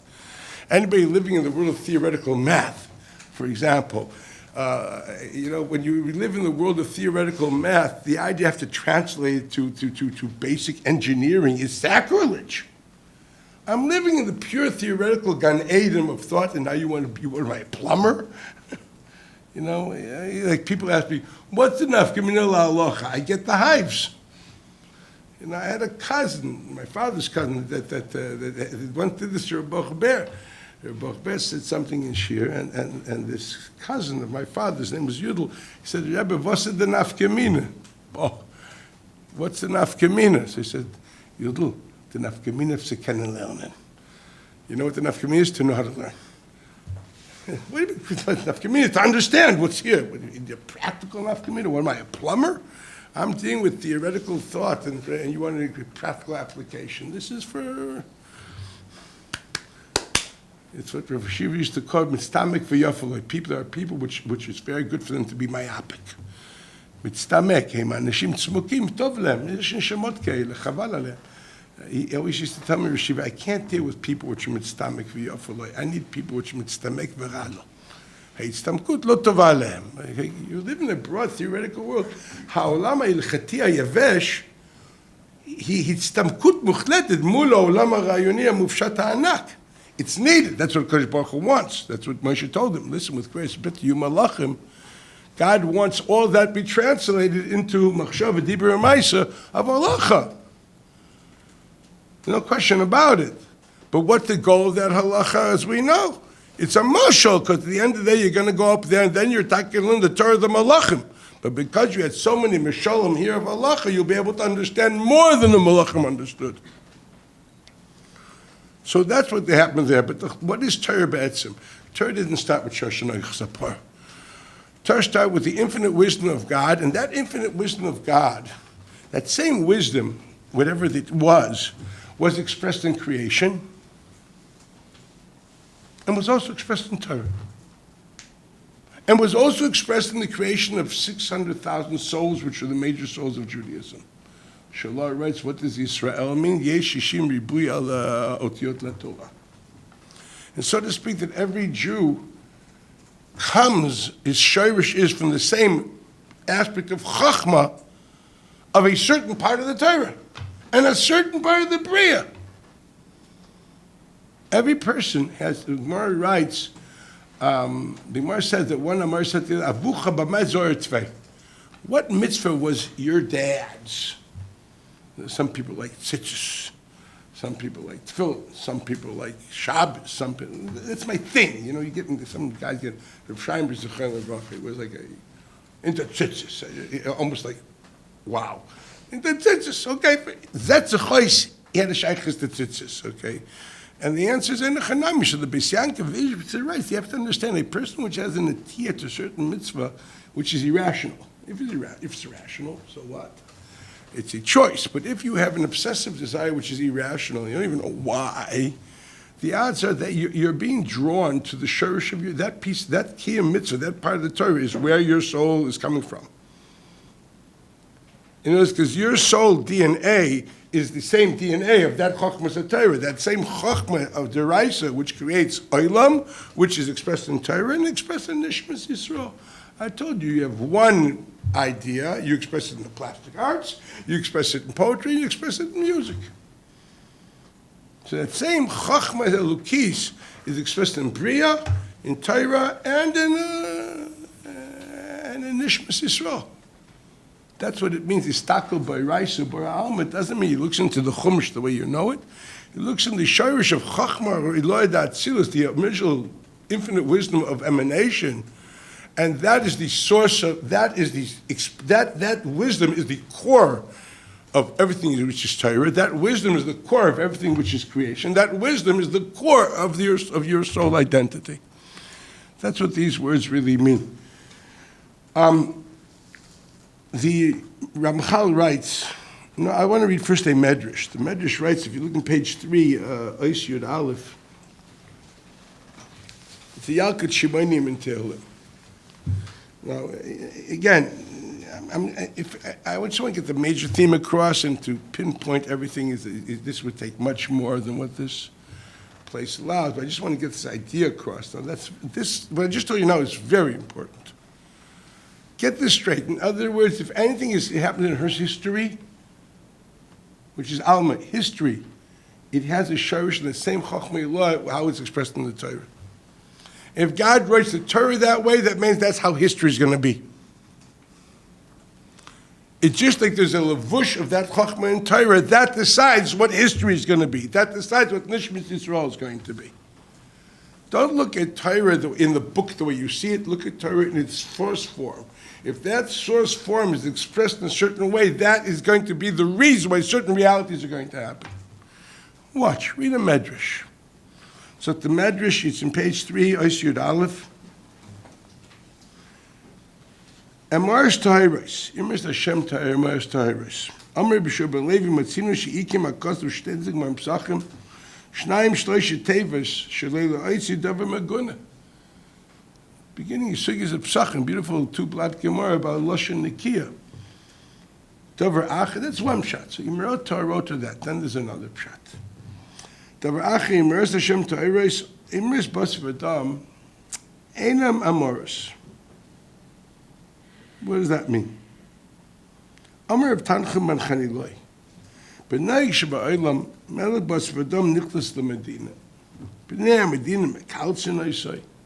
V'Arav Le'Kilusam, he likes the praise.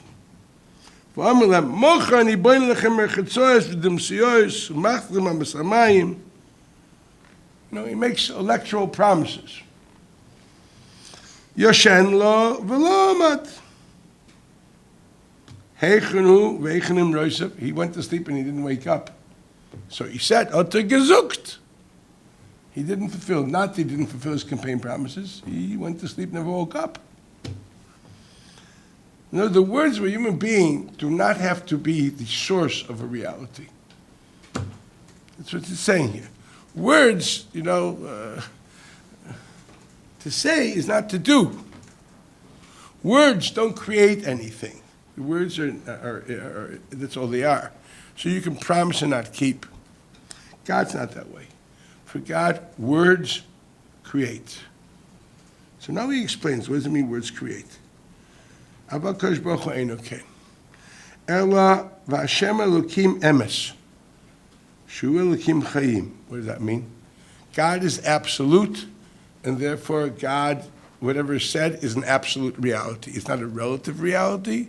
Relative, my words are relative. They sometimes reflect the truth, sometimes create a truth, sometimes they create a lie, sometimes they reflect the lie.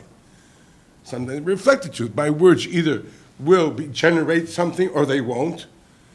I say, I will build. That may end up not building. Or I built and I didn't build, so it didn't reflect the truth. My words are divorced from the past and from the future. They don't have to be. They're not mukhlat, but God is absolute. So in other words, he's not relative. So his words are absolute. And therefore, Ad Kei Kach, the Chinuch writes, that's the idea of Shvuah. When you make an oath, the Chinuch writes in Parshas Yisrael, you know what you're doing? You're saying just as God is absolute and his words are absolute. Hu amar v'yehi, hu tziva v'yamod. When I connect my words to the Shem Hashem, which is a Shvuah, I'm saying my words are absolute. He put himself into the realm of absolute reality. These words, it's not I will and promise. It's a done deal. And when you don't fulfill it, you're actually saying, I guess God isn't absolute either. You're equating your words to the words of God equals God is absolute, therefore his words are absolute. And I mean with an E. I don't mean without an E. That could be same for vodka. Okay? I mean, he's an absolute, who mukhlat, okay? My words like the words of God. Now, when you suddenly back down your words, you're actually saying, well, I guess God also is not absolute. And that's heresy. That's blasphemy. That's a chinuch to look in Parshas Yisrael. You should, on the pasuk, I think they see Shem Hashav. You can look it up there. So the Medrash continues. Tuf Kuf 574 doiros. Kaidim shenivra. Obviously a metaphor because I don't know what that word means. Because prior to time, it's very hard to gauge generations, and generations usually mean times of movement of birth. That there was no existence at the time, but it's a metaphor to a certain X amount of time, not even time, whatever it means, it's a metaphor. There was no time before creation of the world. So what does it mean? Tuf kuf ayin doris kaidim shenivra olam. I don't know. Tuf kuf doris kaidim shenivra olam yoshev HaKadosh Baruch Hu v'dorash v'chokar u'bochan v'tziref. He thought, he delved, He looked into it carefully. He purified Eskola Terakula. He made tough Kufay Dal Doris Kaidin Shnivralim. He had, it's a nice metaphor of saying he had a clear Hagdara of Chachma, which is going to be the source of all the Chachma which comes later. Umiyom Shnivralim Adoy Seshah. V'chol Dover Shehu B'dvar Torah Dorsha V'chaykrei. V'tzorifei B'ramach Pamim. It's obviously a metaphor to different ideas, and he purifies it 248 times. Keneged Ramach Evorim Sheba Adam. This 248 is parallel to the stature of man. V'achar kach hotzio mipiv. Only afterwards did he say it. So it's what you call the world of machshava before of a Kadosh Baruch Hu, of intelligence prior to wisdom, prior to expression, prior to say yehi rakia. He first thought tough kuf ayin daled, clear perception of Torah, and then he expressed himself. And then he also wrote it in the Torah. In other words, what happens is he expressed it, which is creation, and he wrote it in the Torah. Then we'll see in a minute what that means. Shene'emar imrot Hashem imrot Torot, v'chol davar v'davar shekava b'Torah, im zaz mimkomo him'ah. If something in the Torah would not be in its right place, if it would move, reminiscent of the parsha of what we just learned in the beginning, in Parshas Ba'alaischa, kilkel et kol ha'olam kulo. The first here in Medrash, that we're talking about the infinite wisdom of God prior to creation, which is expressed in creation, expressed in the Torah. And if anything in the Torah would move and not be in whatever place it would be, then the whole reality, the way we know it, would be different, would be meklukal. So if you have a source in nigla to this Astakel b'Raisa b'Alma, ina lefunacha medrash n'teilah. And here it clearly writes that reality depends on how that chokhmah is expressed in the Torah. In other, as opposed to the mashal I gave before, that I have wisdom, which I express in the plastic arts, I express in music, I express in prose, I express in poetry, but then you can change one and undo it the other. Here the idea is, interestingly enough, no. It is one is expressed in the other, and any change in one and changes in everything else. Change of one is a change in everything. There's no such thing as, so to speak, that you're changing the Torah and not changing reality. That's what this Medrash tells you. Imzaz mimkuma kim'ah, where? In the Torah, kilkel et kol olam kulo. Now I want you to see the Shar Yuchid Ve'amuna of the Tanya. This is number Yud. I just want to look. It's a very important piece, which I'm just going to focus on certain ideas. I want you to be able to look this on your own. This is like, let's just start from the beginning. The pasuk says, "V'yadata yom b'shavesta avecha ki Hashem hu Elokim b'shamayim ma'al v'otach zeinoid." V'tzrich avin. V'chi dalel datcha sheyesh Elokim nishra b'mayim mitachad la'aretz shetzich lathir kol kach b'shavesta avecha. Who are we talking about? Moshe was talking to the people that just came to Har Sinai. He just told them, "Atar re'isla adat ke'avayu Elokim." Now, v'yadata v'shavesta avecha ke'avayu Elokim b'shamayim ma'al v'otach. So don't think there's Neptune in the ocean. Okay, come on, man. We just stood at Sinai. We have to contemplate and think, make sure it's vivid to you. What's the story? So he says, "Inei ksiv le'olam Hashem tv'acha nitzav b'shamayim." Your words, God, are forever hanging or standing in the heavens. Now, the Maisa, Upiresha Baal Shem Tov, I have to be honest, it's a Medrash and Shmini. And it's always been a problem to me why he would quote the Baal Shem Tov as opposed to Chazal, but I'm going to leave it at the moment. It's a question. He has to have an answer, but you're not learning Tanya here.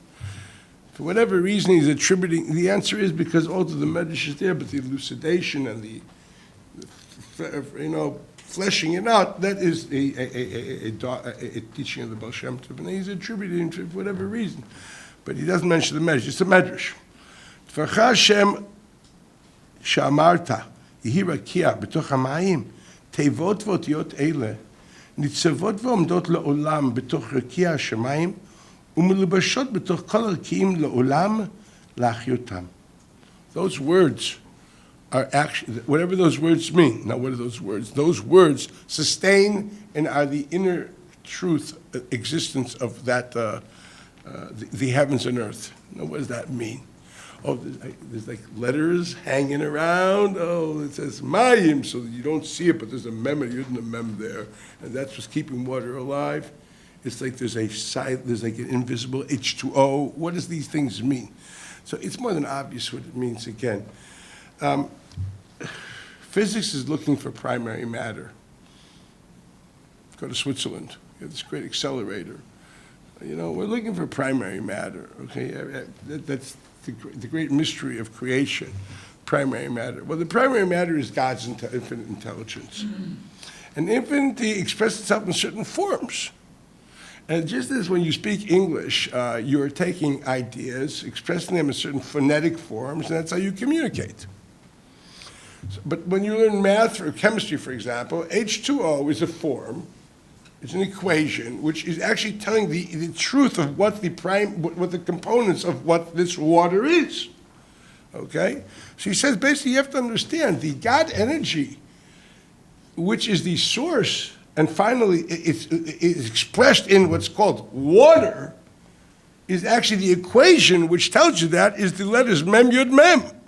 Now, just like a kid that doesn't know his physics or doesn't know his math and goes into a class and sees a chicken scrawl on the blackboard, he doesn't know what this is, okay? This could be Einstein's theory of relativity there, and he wouldn't even know it, okay? The answer is, of course he doesn't know it, because you have to have the cultural background to understand what's found in that equation, okay? Otherwise, it's just letters and numbers and cosines, whatever it is over there. The answer is if you understand the code and you understand the culture, what these symbolisms mean, there's tons of information there. It's like opening up hieroglyphics. We have to crack the culture and the code to understand what this chicken scroll is talking about, but it's there. I hate to say the same thing as learning a Tosfos. For many people, I think they see nothing more than chicken scratch, okay? But if they crack it, wow, there's a lot of information there. You need culture and context and language skills to be able to understand what these things are. So then understand the same thing when you speak of Osir Satira. The Osir Torah, they are the metaphysical equation of that reality. If it says in the Pasuk, Yikavu Hamayim, so Mem, Yud, Mem is the shirish of the energy which is expressed in what we call water. Just as you will call CO2 or so on and so forth. Or H2O, whatever it is, whether you're talking about whatever you're talking about. Okay? In other words, this is its truth. Now, he says, now, which letters are we talking about? So you look carefully. He actually writes going down, there's an underlined sentence there, I think there is. Ki ilu hayu ha'otiyot, go to 1, 2, 3, 4, 5, fifth line, last two words. Ki ilu hayu ha'otiyot mistalkot kerega. If that intelligence, that expression of intelligence, that energy, would cease to exist, חוזרות למקורו, היו כל השמיים עין ואפס ממש. והיו כלא היו כלל. It's a major idea that we have to remember as Jews, that all of creation is the constant expression of God's will. You say it in the Siddur, Chadesh b'tuvo b'chol yom tamid ma'aseh v'reishit. It's not an old world. The world is happening every iota of time. Time is actually is being willed by God at every iota of time. That's why time exists. Time is nothing more than a way of gauging the movement between two bodies. But for that whole concept of movement and the duality of bodies is a will of God. And it's constantly willed. You have to understand that. Now, the energy equations to describe those forms are called, whatever they're called in the Asur Mamoros Shabbat. So the Lashon of the Rebbe is, I'm just going to read it myself. He writes, "Ein otiyot hadibur hamishtalshelot mimadrega madrega mi'asara ma'amarot shebat Torah." Again, using the language, "Ein pratei nivrim yochlim lekabel chiyutam mi'asara ma'amarot atzmam shebat Torah." Go to the line before the last in the piece, "Shenishtalshel mi'asara ma'amarot shebat Torah." Now, I'm not going to do the whole parak here because it's really late. The Rebbe's basic idea is it's not just Hebrew words. It's the Hebrew words the way they're written in the Psukim in the Torah. Those psukim in the Torah, which means obviously the Chochmei Law that's in the Torah Shekadma La'olam, those psukim those words, which after you see them today in a piece of parchment, but Shorsham, Ba'olam Elyon, V'Staka Ba'Raisa, Alma, the way they were written there, that is the source of reality and of creation. Ha'otiyot Torah Gduma, that's what exactly is the source of reality. Now that's a Ramban. I want you to see for just 1 minute. Go to the page of the Ramban, the Akdama of the Ramban. It's a very important Akdama Ramban that you have to read on your own.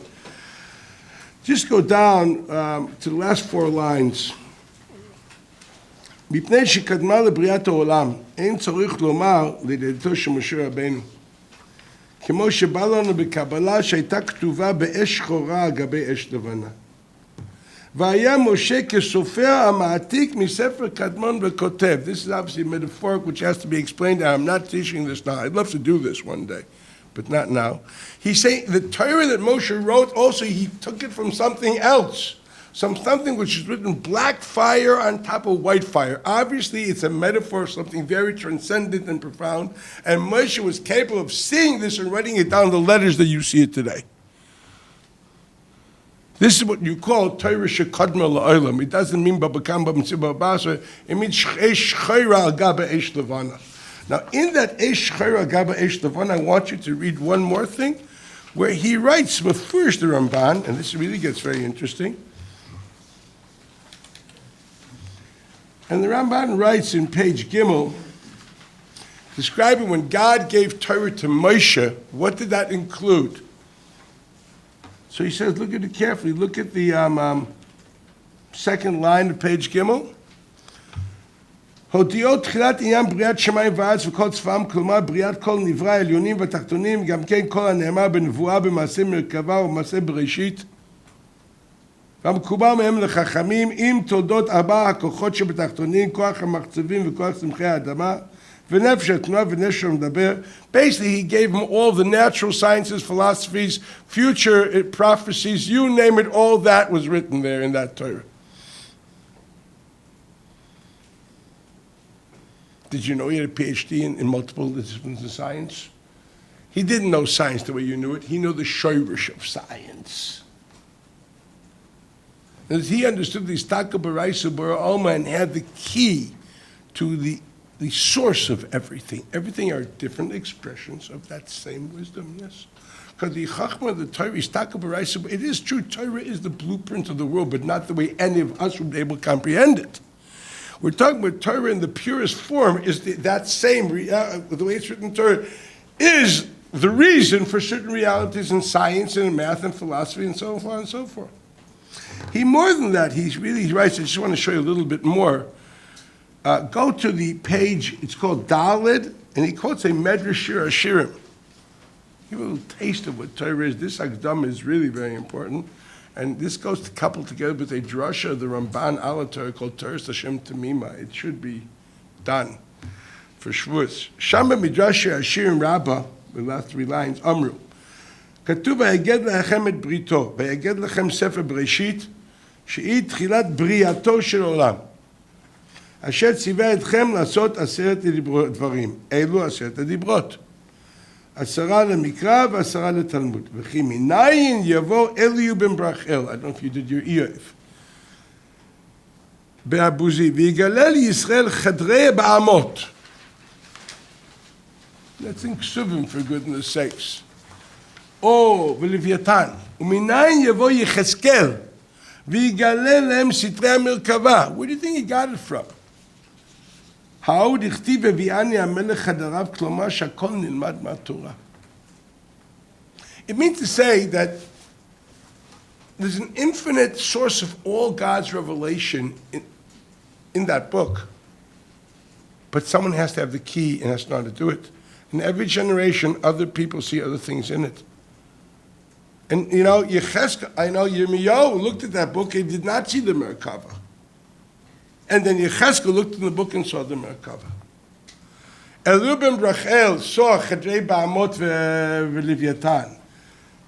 People that preceded him did not. Even people today look at it and don't see it. They know him because they know a pasuk in Yiv. In other words, every generation has different vehicles of revelation, of seeing things, but every revelation of wisdom, its source lies in Torah.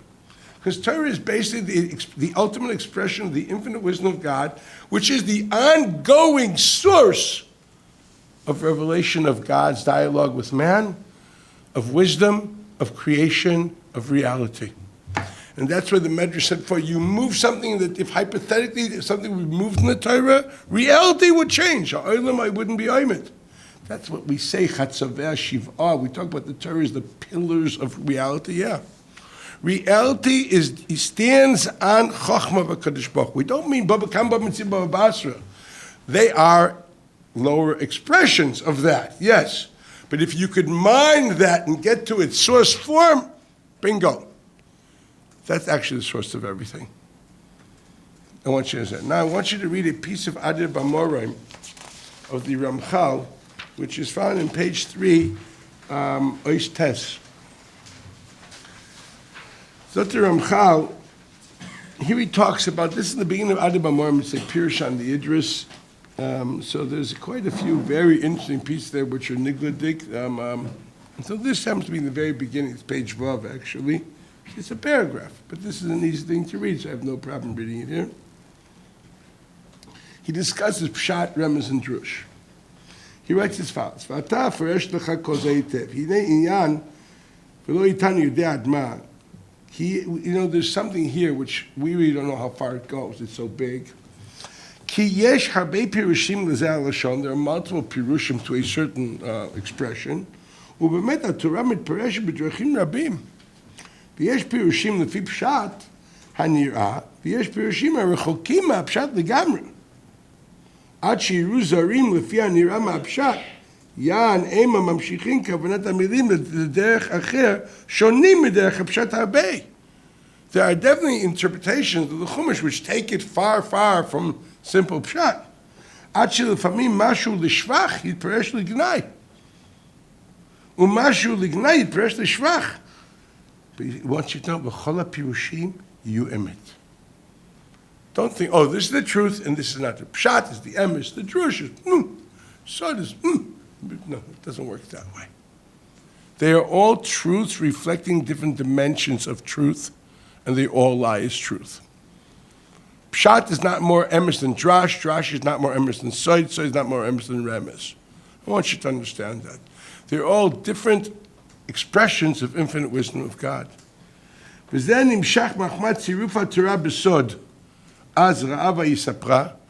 we understand that Torah is basically the idea of looking into it and then creating. That's the pasuk he's bringing. כי הכל נברא בתורה, ואותותיה, אורותיה מצטרפים לצירופים רבים, להוציא הדברים הנצרכים להוליד. The different infusions of intelligence coming from the Torah are the reason of creation of reality. And different letters, so to speak, bunched together to create new realities. We look at one way of reading things. You know what this says? You know why certain things happened? Because that's how they were written in the Torah. Not obviously in the Chumash, but you know it, in the Torah, in Eshchar Gabesh Levana. That's why certain things happen in history. It's Mefurish Ramchal. History is created by, whatever, obviously, by tzirufim of Torah B'Elyonim. Torah creates reality. See the words again? B'tziruf zeh asher le'inenu, hu haya ashosh l'chol ha'dvarim ha'hem asher sipureihem ba. וביות בדבר אחד הרבה תכליות, או הרבה דרכים, הנה אף על פי כן יש יצוא מכולם בשורש אחד בלבד. There can be multiple things which come from the same root. We're talking about this certain Torah, which are the root of multiple realities, because there's multiple ways of reading those letters, which will give you multiple realities. But the source lies in the basic core reality, how things are written in the Torah up there, so to speak, in the abstract wisdom of God that we call the Torah B'Shamayim. Etc. That's more than enough. I think the idea is quite clear here. The idea is that, yes, the Torah, that when you read it, you have to understand what you're doing. You're delving and mining into the infinite wisdom, in a lower level of an expression of the infinite wisdom of God. You're here learning with a mashal. We're in kindergarten. We're learning the story of Rumpelstiltskin. But actually what we're internalizing subconsciously and metaphysically is the infinite wisdom of God. We're training ourselves to be able to finally, when we shed our bodies and finally be able to be capable of understanding profound, abstract thoughts, we actually will have all these mishalim, these kalim, we actually understand Chochmei Lo Datzilus. We will then really see the unity of Pshat and Remez and Drush and Sod, and we'll actually see how this is all based, the source of history and the source of creation, all is there. That which Moshe Rabbeinu saw, we're going to see.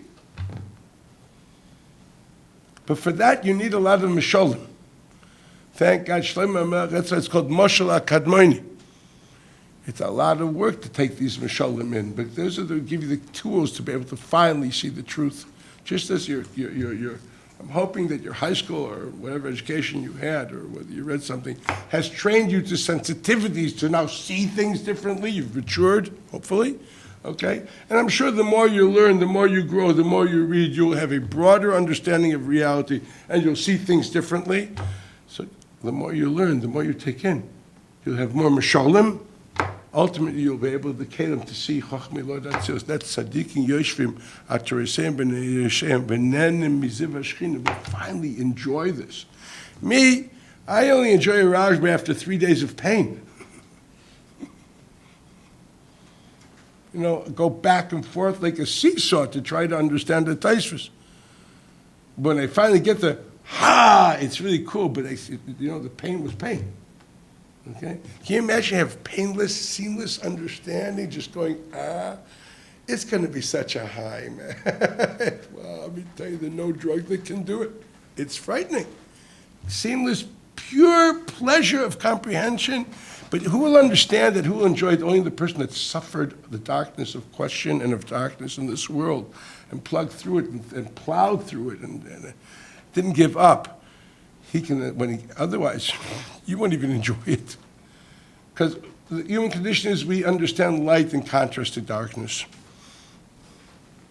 And this is the world of darkness to be able to have, and that contrast helps you appreciate and internalize the light. So it's those who work here which enjoy it up there.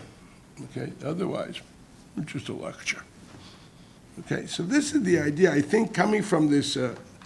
This leads me to the Maharal, found in the source Yudalid, dealing with that Gemara Bava Basra.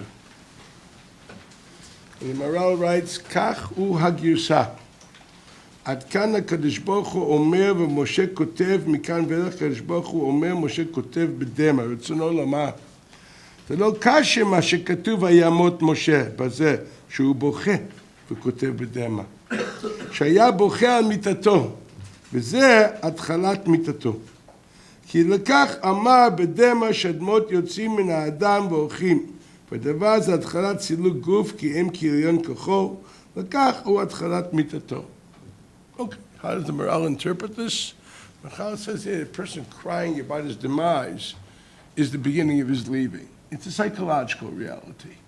So you say, once again, if I need death at a level, yeah, the fact that you're already internalizing your demise, you're already not, we perceive ourselves as very much alive because we don't think about our demise. But if you would actually think every day, hey, brother dear, it's Zora Klimi Reish Agag, everything but Bakama, okay, Mana Tfira Tovar, brother dear, the day you were born, they threw the Klimi Reish Agag, I don't know how to tell it to you. It just takes 80 years, 90 years, but Zora Klima Reish Agag, you were thrown down off the roof. No, Mana Tfira Tovar, it's a broken, you're on the way out. I said my sister on my 18th birthday, I'll never forget that card. This is the beginning of the rest of it. It was a nice way of saying, use whatever's left, okay? Okay. Now, if you'd live that way, believe me, you'd understand that life and death, well, there's a small difference. It's temporal, okay? So when God says, you're dead, he internalizes this as a real thing. Yeah, so he's on the way out. He got a few hours left. He's no more living at an upsurge. He's exiting. So that's how Maral explains Vayamas. I think the way we saw in the we mentioned, I think there's a deeper understanding of that, and I think it's more than that. Once we've seen from the Ramban, through the Medrash and Tillim, through the Ramchal, through the Tanya, the Torah does not just reflect things, the way things are written, and through the Ramban and the Agdama. That's how reality folds out. That's how it pans out. And that's why, for example, if the three things would have been put together, that would have created a spiritual reality by Jews of Mughzik B'chait. In order for that not to happen, God, He moved things in the Torah. He expressed the Torah in this world differently, made sure that they are separated. Why? Kibi Shoyrish Ha'el and Yisrael are not Mughzik B'chait. And if there would have been a Gilui in the Torah of three together, that would have changed the Shoyrish Ha'el, and Jews would be Mughzik B'chait. Didn't we learn the Medrash? You move the Torah, everything changes? It means to say that if the Torah here expresses to Peronius not three times together, it's saying because they can't be together, because if they would have been written together, that would have reflected a reality of Yisrael and Mughzakim B'chait. Because the Chachmei Lord Atzilus of Torah is the same Chachmei Lord Atzilus of Yisrael. Yisrael, the rights of the Kutchabrichu Chadeh. Yeah. That would have been the same thing. A change in the Torah is a change in the spiritual identity of the Jews. And that's why the Torah has to be written that way, because God wants the Jews not Mughzik B'chait. He doesn't want them, the matzav pashtus chet. The Maral describes this by Archava in their mitzvah, that chet for Yisrael is a mikra. That's why tshuva works. If chet would be be'etzem, would be part of our essential identity, we couldn't fix it. It's because it's an aberration, it can be fixed. If Torah would have written differently, that would have meant to say that Jews and sin are not an aberration. So therefore, when we talk about, the Torah wrote that Terach is dead, they actually created a reality that he is dead in the eyes of the world. And Mele the Taka was no Pirsum. That means in Chachmei Lord Atzilus, not just in the book here, it was written in a way when Moshe was matik from the Sefer Elyon, there lied a reality that Terach is called dead, and therefore Mele in this world, he's not Meforshim, his life. That's when the Torah writes Beremes, it means that in Shorosh Elyon it's Beremes. If Yankov Avinu, if Kosh Baruch Hu wants Yankov Avinu to be hidden and people should not see him, so in the world of the Torah, he's written Beremes. So it's written not in Drash, not in Pshat, in Remez. Remez means it's a certain dimension which also creates a reality of Remez. I once heard from Rav Hutner that on the Gemara says Yaakov Avinu lo meis. The Gemara says Bechinim Chontu Oisoi. Come on, give me a break. He didn't die. They embalmed him. They cried for him. The man's dead. He's under a rock. The Gemara says Mikra ni Doirish. How did that answer the question? You say he didn't die, and I tell you, brother dear, he's dead. You say no, but I have a drasha. Since when's a drasha Machayim Mesa? So if I wouldn't explain very pashit, al pi divrei Agra, meant that reality is there are multiple levels of reality. Just like there's a reality this Maral, the Ramchal that we just read, the reality which its source is pshat. There's a reality which is source is drash. There's a reality which is source is remes, and there's a reality which is source is sight. So Mikrani Darish means to say, no, in the world of pshat he's dead. But there's a certain reality called life at the level of drash, there he's alive. So when you see things found in drash and not in pshat, because they reflect a reality which lies in the world of drash. That's what it means. Right? The sight is very clear. It's God creates reality by writing the Torah in a certain way. Now, you have to understand what that means to you and me. So I just want to finish with the Nefesh HaChaim. So whenever you see these things about, that's what the Torah wrote, understand, it doesn't have to mean reflecting. It actually means creating that reality. It's a very dangerous book. Now, what does it mean to you today when you learn today about B'kam B'mitzvah B'Basra? So here I just want to read a few lines of Nefesh HaChaim. So the last page we have two pieces of Nefesh HaChaim. That's the Siman Tazayin. Zot Nefesh HaChaim Shar Dalet Perek Yud Aleph. Uparshas Truma Kuf Samach Aleph. That's the exact place where that's where it starts with the stock of Araisa Bora Alma. That's the piece we just started, we discussed today, that through Torah God created the worlds. By now we understand what that means, right? Amar Chakach, Kivan Dizbori Alma Kol Mila Mila Lo Have a Miskayim Ad the Soliber Usa Lemivra Adam. He built the world, but the words would not have existed. They would not have been sustained. He would have brought into reality. He created a world which needed something to sustain it. He said this would not be sustained until he decided to create man, to have a mishtadlu ba'arais, the Homo sapien, which will try his best to learn. Ubeginei, and because of Homo sapien is kaima alma, he will sustain the world that God created. Hashta komandi stakabo ba'araisa. The person that looks in the Torah, v'ishtadl ba, and tries his best there, kivyachol hu mekayem kol alma. And then he continues, kutchabrichu istaka baraisa ubora alma. Barnash istaka baraisa umekayem alma. So whatever we understand that God through Chochmah Lord Atzilus expresses himself and that creates the world, you look into that, but become B'mitzvah B'Basra, you are connecting to that Chochmah, you're sustaining that. So we are shutfim to this. Once we understand that Torah is the creator, the learner of Torah is the sustainer. That's what he brings, he quotes the Zohar. It's a frightening idea. Next time you learn Torah, I don't understand how you can't learn 24/7. Okay, this is an unbelievable reality here. It seems to be that the existence and the sustenance of the existence is all in Torah. Begin kach because of the zakoi ine barnash. Worthy is that human being, the ishtadl ba'iraisa, which tries his best to learn Torah. The high ii mekayma alma, he is the sustainer of existence. That should be more enough. Then one more thing just to see this, go to the next piece. This is Shar Dalet. All based on the thing we learned today. What is Istaka Baraisa Bara Alma means? Now we can understand the Shar Dalet. Look at the last piece. For Koshkin Chidushim Amitim there. I love the word Amiti, you should underline that. Things which are actually intellectually honest, are actually true and accurate of Torah. A person has real Chidushim, Amischatshim Adea Adam. Ein Aroch Legodol Noraot Niflot in Yanam Upulatam Lemala. You can't imagine what that does in the core of reality.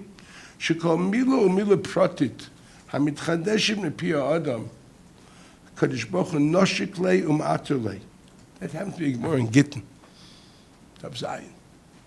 Where it says that God embraces the words of people that say, Yonis B'ni Omer Kacha, Yitzchak B'ni Omer Kacha, he embraces it. So Zohar writes, he doesn't just embrace it, so to speak, he kisses it, and then what does he do? And he builds new worlds with them. Worlds means levels of understanding. Every time you add new insights in Torah, you are creating capabilities of new insights of understanding God at a universal or a cosmic level.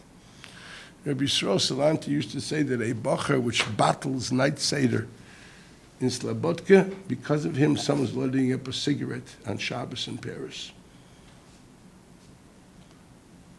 Then I remember hearing that when I was in Hebron Yeshiva. You have to understand, but when you take Chidush Torah Mitim in this world, you're actually creating an influence of new understandings of people's religiosity and God knowledge, also in Paris, and also in St. Petersburg, and also in San Francisco. So you can be sitting here, and if you actually are saying Chidush Torah Mitim, you're creating new worlds, because Araisa creates world. Istaka Araisa B'Alma Alma, Ishtal B'Araisa is Mekayim Alma, Mechadish Chidushim B'Araisa is Mechadish Olamas. That's what we came up from these things. Okay, guys, it's a bit late. Have a great night, and I suggest you learn well.